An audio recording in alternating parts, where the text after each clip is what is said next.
I don't want to do it. The room's too complicated, it's poorly designed, and I prepared the whole thing in a drunken stupor. It's a terrible idea. You will do this now. You will do this for the skull. That's it. That's the whole intro.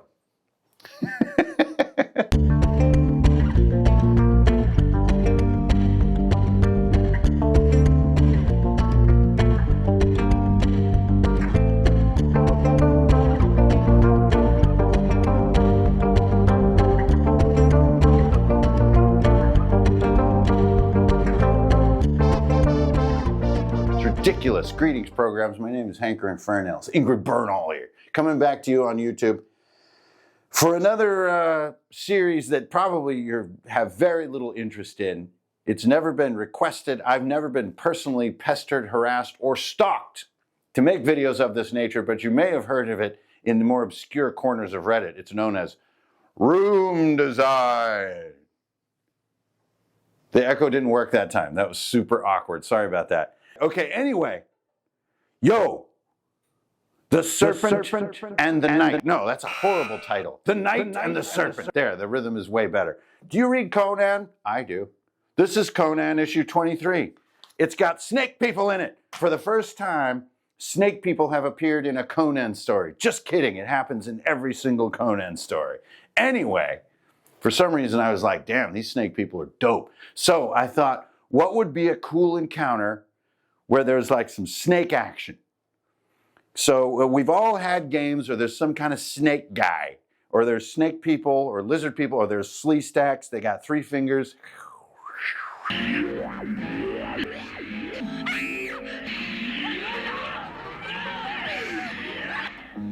ache all over. I don't know if they're really snake oriented, because I don't think snakes and dinosaurs actually share a lot of DNA. But that is just not relevant right now. So, snake people. You got Tathaman. You got Thulsa Doom. You got other snake people.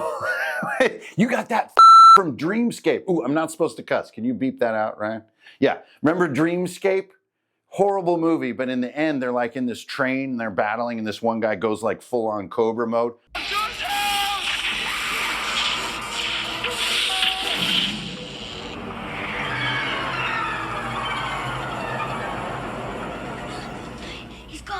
Oh my God, Serpentor, Cobra Commander, the one time that the mask came off, he's like, ah, it's because he's like in a weird tank of snake juice.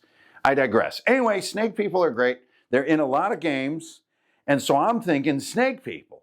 So we have this encounter called the Knight and the Serpent. And if you say the word serpent, you will sound a lot smarter than if you say snake man or snake people. So try to get that in your vernacular as you move forward here. Serpent is like a really like heady, educated kind of word. Okay, anyways, let's move forward. So the premise here is you're going to get your players somehow needing to get to this final location. We have this skull over here, right? We're gonna put a, do I already have X on the board? I have some small X's. Okay, there, X marks the spot. I need to kind of finish this map, so I'm going to put some blobby bits on here. There we go. You know, and anytime you're doing like a map like this, remember, always draw the lines 2 or 3 times so you get some nice weight to your lines. You know what I'm saying? Give your map some love. You don't need to be like drawing stuff all super quick like this and not drawing over it again. Love your maps, y'all. What's up? Anyway. Okay. So X marks the spot. This is their destination. Now, because I am a total cheeseball and everything I do is completely obvious and tropey, I'm just going to go all in on this. If you look at my notes, there she is. It's a princess all wrapped up in a snake. And the name of this snake is Boakanda. Because snake, right? So just make it simple. You don't have to reinvent the wheel. There's an awesome like early 80s kind of model. Not a supermodel though, because she had to be in like a barbarian movie. So, it's kind of, and it makes it more endearing, to be totally honest. Like the more plasticky world doesn't work here. You need the cool kind of bikini chainmail vibes, without any kind of, don't get weird with it. But there she is, and she's like Valeria or whatever cool, like classic princess name. Or, hey, if you want to flip the script a little bit, make it a prince. Dude is bound up. He got a chainmail loincloth. You know what I'm saying? You can skin this however you need it. Oh, you see what I did there? It's like skin. Anyway, okay. So there's a snake wrapped up around Princess Valeria. She's like, but she's also got her courage is totally intact. So don't be cheesy with this mechanic. She says something cool like, go, it's a trap. So her courage is unbroken. She's not just like, squee, I'm so weak. Like we've moved past those sort of stereotypes. She's still badass, but she's bound up. She's straight up going Ice Cube mode. She got like a 20-foot python like wrapped up and slowly squeezing her. You're hearing bones cracking stuff, and not good like yoga session kind of bones crack, like bad bone cracking. And if it goes too far, the players think she's going to get crushed and killed, right? But it's far worse than that. It's far worse. Now, we haven't even gotten into the room design. We're still just in the lore mode, right? So if you read Conan like I do and you're thinking about weird stuff like Set, which you really should not be thinking about like Babylonian snake gods. It's just not a good lifestyle. It doesn't lead to a good place. Go downstairs, have a snack, rethink your choices. But I'm doing it so you don't have to do it. Set, one of the ways it's described in early Egyptian mythology, is not a thing that is there. And this is why it was early sort of characterized in an evil way, because it's not a thing that's there. It's a thing that you know is there because the shadow that is cast by its presence, right? So Set is this early sort of version of this kind of unsettling feeling that something dark is nearby. And that is its embodiment. Later, we have Conan, where Set is made into this kind of far more pulpy like snake god. So we're going to take both. We're going to take both those things.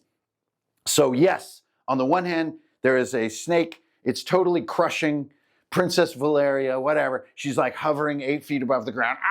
And her like arms are at weird angles and stuff. But also, if this timer is not beat, let's face it, that's all this is. If this thing is not stopped, if she is not rescued in time, she will not be crushed and killed. The shadow of Set will find its way into her and she will become like the new avatar of Set himself. So you will be beset by a far more horrible defeat than just like, sad to say, one more NPC going the way of the dodo, right? It's going to be way worse than that. She's going to be your new supreme foe and Set will be laughing in the shadows of sub-reality. Okay, so that's where we are right now. That's the stakes. That's why players need to come into this ridiculous and anomalous piece of architecture. It's why they need to endure the room design that we're about to do. So make sure that your hook is deeply set. Oh my God, it's so good. Okay, so you need that to make sure that your players, your characters, are willing to press what's ahead to get through it so that they don't just get halfway through and be like, I'm out of here. Okay, we need that part for this room design to work. Okay, so if you have that intact and they know they have to go do this, you are ready to deploy this somewhat complex room design. But I know you guys are up for it. So I tried to shoot the moon a little bit. Last video, we did basically just a simple dragon fight with a couple of little mechanics. This one is mechanically complex, and so you're going to want to sort of build up your familiarity with it so that in the heat of the moment, you don't like nerf it or kind of do something wrong where it feels just unfun or lame. So I know you're watching this video. It may take a couple of goes. Do your notes like I do. I mean, I live in my notebook. Like this is just my whole brain. And this is how I figure this stuff out. Okay, so we have 2 pieces in play. You can see the map here. This is a relatively normal dungeon map, right? It's like there's an entrance. Who knows what cool stuff they already did up here? That's your business. But this is the kind of the final approach. They're going to enter here, and there's some odd corridors. Okay, we face odd corridors that seem pointlessly created all the time in dungeon crawling. So that's not really a problem. But the circuitry that you're seeing here and the shape that you're seeing is absolutely intentional. And I've even missed one little detail, which is a little small X right there. Now, why does it matter? What is this crazy Hellraiser cube doing on here? What's going on? Okay, that's what we're going to get into. Now, remember, the name of this room design is the Knight and the Serpent. Okay, so the Serpent we have. not only is the serpent the Boakanda creature, set embodied, which is going to overtake our friend Princess Valeria, the serpent is also sort of the maze itself, right? And this little mini maze, it may seem simple on paper, but believe me, when players are presented with this many choices and this many little logistical problems, it will feel like a maze. Okay, so here's how we're going to do it. Now just bear with me, and we're going to give you the feeling of what it's like to be a player first, and then we're going to talk about the feeling of what it's going to be like to be the GM. Okay, so for the players, they're going to approach, and I do have this fun little drawing here where the knight is basically a cubic being.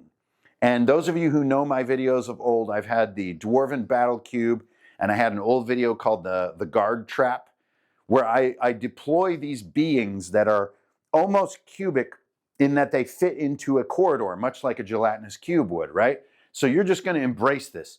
But this is a knight. It's some kind of semi-mechanized cube-like being, almost like those crazy things in The Fifth Element, right? Those big, like, waddly dudes, like kind of a cubic knight. And this knight is almost unbeatable, has massive stats, hits like an absolute truck, and uses distance traveled as a damage multiplier. Process that and do not nerf it. So if I move 2 feet and then right, I get a 2x multiplier. If I move 10 feet or 10 clicks, however you want to measure distance, it's a 10x multiplier. Process that and don't nerf it. So if this thing, if you see it down at the end of the hall and it goes and hits you, it's going to hit like an absolute Mack truck. And players are going to figure this out very quickly. Okay, so let's get back to how players first experience it. They're going to come right into this little entrance, and they're going to see this knight filling the space, and there's only tiny little gaps where maybe something the size of a mouse or maybe a little fox or a ferret could fit in the gaps between the shoulder plates, and the helmet has a flat top on it, you know, almost like a weird deviation on Pyramid Head from Silent Hill, right? It's like this crazy, it's a hat meant to stick up against the ceiling to block any passage. And there it is. And they're like, what are we going to do? And bam, right there, the Boakanda timer starts. The time you have to save her begins the minute you see this thing. Now we're going to talk about how to get your timer well tuned, but for right now, we're just getting the experience. So the players are just like, what is this thing? They get even near it, and it's like, gives them a little poke. They're like, it won't move, like what's going on? Maybe we can get around it, but it's not going to leave its little station. There's kind of like a little magical barrier here, right? It doesn't go beyond its post, which is this area. I guess technically there'd be a magic barrier here too. It won't go beyond that either. So they come up. Now players are clever. Players have all kinds of abilities. They have all kinds of spells. They have all kinds of crazy stuff, especially depending on how powerful they are. They'll find a way to squeeze around this thing. And once they do, I know they will. Let's say let's use a triangle as a player. Let's say they dart through one of these tiny gaps, maybe using a shapeshift or an immaterial or a dimension door or anything. They dart through, they go to the right, and they're like, you guys, I got past it. This knight will instantly respond and give him a budget, right? Maybe give him 5 skulls. And every time he instantly responds, no matter whose initiative moment it is, especially not his, he spends a skull. So there's a bit of a limit in how his like most intense movements can be. But when the opener happens, you got to do it right away. Again, back to the player experience. You guys, I got past this thing, and it instantly goes, and it shoots toward whoever this player is. And it's also, its momentum is unstoppable, unless I can get like maybe a crit strength where you could stop it so that a heavy warrior would be able to. But generally, you're not going to be able to stop this thing. It's hard to roll a natural 20. You're slammed back in the wall. You take a bunch of damage. Everybody says, oh my God, dude, what's up? They jump into the hallway. The minute someone comes into the hallway, I have 2 options as the GM. 1, spend another skull for an instant reaction, or wait a little moment, let some players play an initiative, let the initiative come back to me as the DM, then spring it, and it goes all the way to the other end. Every time that the knight moves. This is the knight. Every time it moves until it hits a surface. And the only way to stop it would be like a nat 20 strength check or whatever your game's equivalent is for that, right? Something that is a vastly improbable thing that only the mightiest of your warriors would be able to hold it. So the minute it crushes a player over here and then another player here is like recovering and says like, hey, I think I'm actually alive, guys. It like goes, and it's like, and goes. But as the GM, it might be a dumb time to spend another skull and act reactively, right? You might just want to stick right here and you're clogging the whole corridor. So then if this guy got crushed over here and he's recovered, he's not killed, he's like, I'm running for it, right? And he goes down here. Now as the GM, I have this option. I can pursue or I can continue to clog. And honestly, that's a bit of a difficult decision because the ramifications are so big. So I would actually ask my yes/no die. Do I pursue, right? And sadly for these players, the answer is yes. Because remember, they're all bunched up right here. So it's going to bulldoze all of them down here. And then if there's movement down here, it's going to slam down here. And on it's going to go. So it is simultaneously an impassable barrier and an absolute bulldozer, right? And the further it moves when it bulldozes, the more damage it does. And you can tune all this stuff for how your game system works. You can make it easier or harder based on how powerful your characters are, right? But I would almost say like it's a D10 of damage for every sort of click that it moves. A click being a massive map about equal to itself. So that would be like 3D10. This would be about 8D10. This being the most dangerous corridor. Okay, so there's your first part, the knight. Now the serpent is both the timer on the princess, but it's also these little X's. So if you have a perceptive map awareness, like I know you probably do, I have a super perceptive dungeon map awareness skill that I've developed over the years. You're noticing like, this is a little unusual. These aren't just corners, they have these little nubs. So let's put our knight right there. As you can quickly intuit, this little space, or if our knight was here, this little space right here is safe. It can't get in there. This one doesn't quite look as safe, does it? It can make one move in. This one, it's too big to get in there. And let that be part of your map. So, what are these little X's? These are nests of snake men. They are the worst, most useless enemies you have ever deployed in an encounter. They have 1 hit point. All you have to do is hit like a 10 AC. I'm speaking in D&D terms, of course. You can adapt this to your game however you need to. But hit like a 10 AC, do 1 hit point, and they're killed. How many of them are there? I don't know. There's 2d12 of them in a nest. So it could be just a couple, totally meaningless, or it could be so many, it's just an infuriating pile of killable spaghetti. And all these things do is do like 1 damage each, or maybe 1d4 of them even hit. So you don't have to roll their hit. Don't do all that. They do a negligible amount of damage, but they are a nuisance. And what it does is it makes it hard for players to hide in what I call the phone booths, right? This is a phone booth. And a phone booth, in some cases, is safe, like this little tiny one, and in other cases, is not safe. Now, if my knight is here, and I'm in this phone booth, it's 2 away, right? It can't turn a corner in its action. And as this encounter unfolds, it will likely split the group, and it will likely come down to this kind of thing. Now, if you have a group over here, oh, sure, yeah, they start moving on their own. But then you ask that question, does this thing pursue? And then it's only a couple actions away. Meanwhile, your snake nests are haranguing your players. Splitting the party really is the best way to solve this challenge. Let's say you have a rogue. This thing winds up over here. Your rogue takes the other route, has a bit of a problem there, but really just bypasses it. Even then, there may be 3 moves away. Now, wait a minute, Hanker Inferno. I have seen people with massive mobility in almost every game, and they can cheat their way through 3 or 4 even moves in a single action. Not here. Everywhere on the floor of this place are snakes, just like in Indiana Jones. And anytime you do more than move one standard move, which, D&D like 30 feet or so, in this world, it's like this much. Anytime you want to do that, you got to make a dex check. And so we vastly slow things down to where it's like chess. You're like, at this rate, dude, it's going to take me 3 moves. And the rest of the team says, okay, we're engaging this thing. 3 moves, that's what it's going to take. All right, great. Well, just keep going, bro.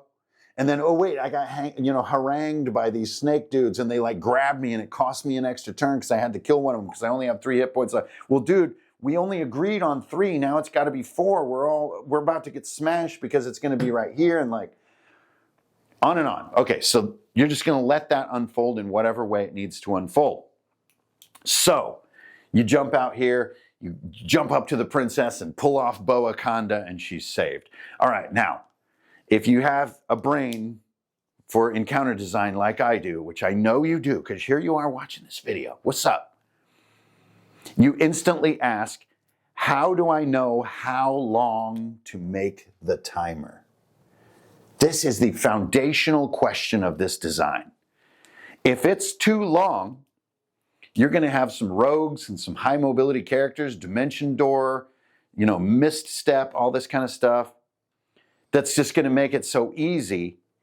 You're going to be like, why did we even bother with it? Okay. But if the timer's too short, there's going to be a pissy vibe in the room. Like players are going to feel utterly cheated. Like, you serious? Like it's 2 rounds until she's like squeezed to death and becomes our supreme foe. That's ridiculous. I can't even sprint that fast.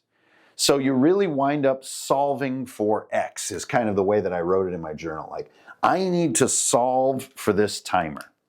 What is this timer? And in all the sort of playouts that I did and sort of trying this on my own, it's basically turns plus 2. And I don't mean turns like in the game sense. I mean literal like bends, right? So if this is exactly how your maze looks, you've got a turn, and a turn. 3, that makes X equals 5. If you add another branch, like I did here in my journal, I have a second version, which has another sort of set of branches that match this one, then it jumps up toward 9, right? And it doesn't really matter specifically how I'm solving it here. What I'm trying to give you is your solution. So maybe you do it one-sided, which would honestly be a little bit harder because there's no way to cheese the encounter. So then maybe your timer is shorter, but there's more combat. Maybe you triple it. You add more turns, twists and turns. Therefore, it's going to take longer. So make it fair and interesting and tense by making your timer a couple of rounds longer. No matter what, it's going to be somewhere between 3 and 9. I guarantee you that. If this timer is 3, and they walk into here and the knight is right here, it is almost unwinnable. Now, if you can see that, like the way that I see it, which I know you can, but then you can say, well, dang, if it was 6 though, it kind of feels like they could cheese it and send one guy one way and the other one the other way as bait. Okay, great, sure. So 6 rounds, you get in just in time. But this thing is still operating. You're also assuming no one's going to drop, go to 0 HP and need help. You're assuming that the snake men are going to come up with such poor rolls that they're going to be a non-issue, which is a huge assumption. Let's say even with all that thinking, the players are still so resourceful that in 3 rounds, maybe 4 rounds, they outwit all of this and save her. Is that so bad? That was an amazing, what? Did we just do that? We just basically beat an unstoppable rook. And so it's another, if for all the chess players out there like me, this is a rook. This is a thing that moves in an unlimited straight line, but hits like an absolute truck.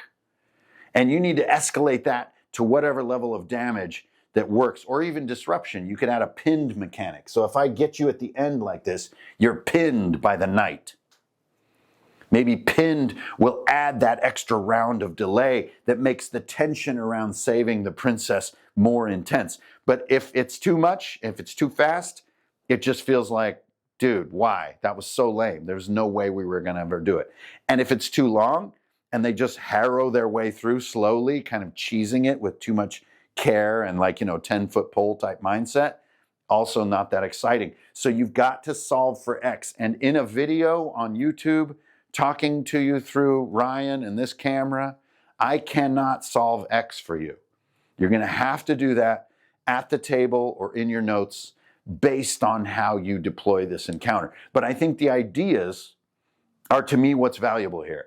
And also understanding the circuitry, understanding how corners are used and how these phone booths are used. And you could make this timer anything it needed to be. I mean, what's the oldest timer in the book? Like the room filling with lava, or like the ritual to summon Chapultepec?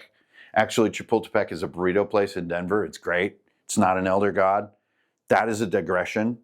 But either way, those elements are what the room design is all about. It's not necessarily me being able to tell you, oh, you're definitely going to want a 4-round timer. But I do have to say, as a general rule, a 4-round timer kind of kicks ass. 4 rounds here would be a great median level, a control value. Meaning there's an opening round of confusion. Somebody gets hit, somebody gets pinned, the group splits. Second round, they figure out the corners and they learn how to lure the knight. Third round, they get tangled up in the snakes. Somebody sees the exit. Fourth round, you're getting there in the nick of time. Not bad. But as we all know, it never goes like that. So making it shorter for high-level players or players with a lot of casters, I would do that. Drop it as low as 3. If you have a lot of clumsy players who are like big, clunky fighters and who don't really cooperate very well, maybe they're all a bunch of crazy anarchists like all my 10-year-olds that play every week. Yeah, I'm talking right to you, Sparrows Guild, you bunch of crazies. If they're like that, you might want to push the timer a little higher because they've got crazy, fun, chaotic ideas going on that can break up tactical precision. And all those options in that spectrum are awesome. It's just a matter of you understanding the game design, having fun with this big blocky knight, letting them mow down some killable spaghetti, which is snake people, and rescue the princess from being completely overtaken by the immaterial presence that is Set, the Eye of the Serpent. So that's the room design, the knight and the serpent. I hope it inspires you to do something cool at your table, because Lord knows it's going to inspire me to do something terrible. It will be some kind of horrible abomination version of this that will mutate at the last second into something I can't even imagine. But as we all know, that's what's so glorious about this hobby. It's always mutating. So go read Conan, because it's pretty stinking cool. That's it for me. I'll see you guys on the internet. I'm going to get out of here. Later.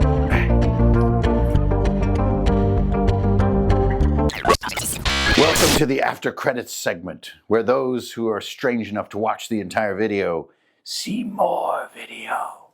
As a final add-on to this encounter, if you really want to ratchet up the tension, put an NPC in the group, basically a Hicks, if you will, someone who already has the influence of Set in their mind. They're already being lured into the thrall of the snake god, and they subtly choose their moment, maybe even with a timer that's on the board, or spending one, oh God, or spending one of your night skulls. Maybe that's a moment that you choose to do it, but chooses to sabotage the group in some way. Maybe pulling someone back into a corridor for the knight to slam into them. And the name of this NPC, who will be beset by Set, will be Set Rogan.